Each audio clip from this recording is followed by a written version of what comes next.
இன்றைக்கி நம்ம கோவை சமையல்ல சுட சுட வெங்காய சமோசா வீட்டிலே எப்படி பண்ணலாங்கிறத பார்க்கலாமாங்க. ஃபர்ஸ்ட் ஒரு கப் மைதா சேர்த்துட்டு தேவையான அளவு உப்பு சேர்த்துட்டு கொஞ்சம் நெய் சேர்த்துட்டு நல்லா மிக்ஸ் பண்ணிக்கோங்க. இப்போ கொஞ்சம் தண்ணி சேர்த்துட்டு சப்பாத்தி மாவு பிணையிற பக்குவமாக பிணைஞ்சு எடுத்துக்கலாம். மேலே கொஞ்சம் எண்ணெய் சேர்த்துட்டு க்ளோஸ் பண்ணி வச்சுக்கோங்க. ஒரு 10-15 நிமிஷம் நல்லா ஊறினதுக்கப்புறமா இந்த மாதிரி உருண்டையாக பிடிச்சி மாவில் போட்டு பிணைஞ்சு இப்போ நம்ம நல்லா மெல்லிசாக தேய்ச்சி எடுத்துக்காங்க. கண்ணாடி பக்குவத்துக்கு இருக்கணும். இப்போ தோசைக்கல் சூட் பண்ணிவிட்டு அதில் ஃப்ரண்ட் அண்ட் பேக் இந்த மாதிரி கருகிடக்கூடாது, லைட்டாக சூடு பண்ணி எடுத்துக்கலாம். இந்த மாதிரி கட் பண்ணி எடுத்துக்கோங்க.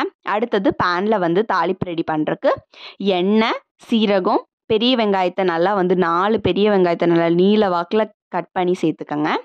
இப்போ நல்லா வெங்காயம் வணங்குறதுக்கு வேண்டி உப்பு சேர்த்துக்கலாம் தேவையான அளவு. இப்போ மஞ்சத்தூள், சிக்கன் மசாலா, கரம் மசாலா, கொத்தமல்லி தூள்லாம் சேர்த்துட்டு நல்லா ப்ரௌன் கலரில் ஆகிற வரைக்கும் நல்லா வணக்கி விட்டுக்கோங்க. இப்போ நம்ம கட் பண்ணி வச்சுருக்கிறத இந்த மாதிரி நான் எப்படி ஃபோல்ட் பண்ணுறேனோ அது மாதிரி ஃபோல்ட் பண்ணி எடுத்துக்கோங்க. இப்போ உள்ளே நம்ம ஸ்டஃபிங் உள்ளே வச்சுக்கலாம்.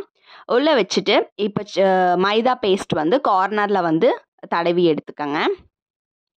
இப்போ இந்த மாதிரி ஃபோல்ட் பண்ணி எடுத்தோம்னா சூப்பரான சமோசா ரெடி ஆயிடுச்சு. இப்போ அடுத்ததும் பண்ணி காட்டுறேன் பாருங்கள். இந்த மாதிரி ஃபோல்ட் பண்ணி எடுத்துக்கோங்க. கார்னர்ஸ்லாம் மைதா பேஸ்ட் அப்ளை பண்ணிவிட்டு மறுபடியும் இந்த மாதிரி ஃபோல்ட் பண்ணால் குட்டி சமோசாவும் ரெடி ஆயிடுச்சு. இது மாதிரி செஞ்சு எடுத்துக்கோங்க. அடுத்தது பேனில் ஆயில் சேர்த்துட்டு இப்போ நம்ம ஃபோல்ட் பண்ணி வச்சுருக்கக்கூடிய சமோசாஸ்லாம் உள்ளே ஆட் பண்ணி ஃப்ரண்ட் அண்ட் பேக் திருப்பி விட்டுக்கோங்க. இப்போ நல்லா ப்ரௌன் கலர் ஆனதுக்கப்புறம் சுட சுட எடுத்தோன்னா கிறிஸ்பியான வெங்காய சமோசா ரெடி ஆயிடுச்சு. இந்த வீடியோ பிடிச்சிருந்தா மறக்காமல் சப்ஸ்கிரைப் பண்ணுங்கள். இங்கே பாருங்கள், நான் பிச்சு காட்டுறேன் எவ்வளோ கிறிஸ்பியாக இருக்குன்னு பாருங்கள்.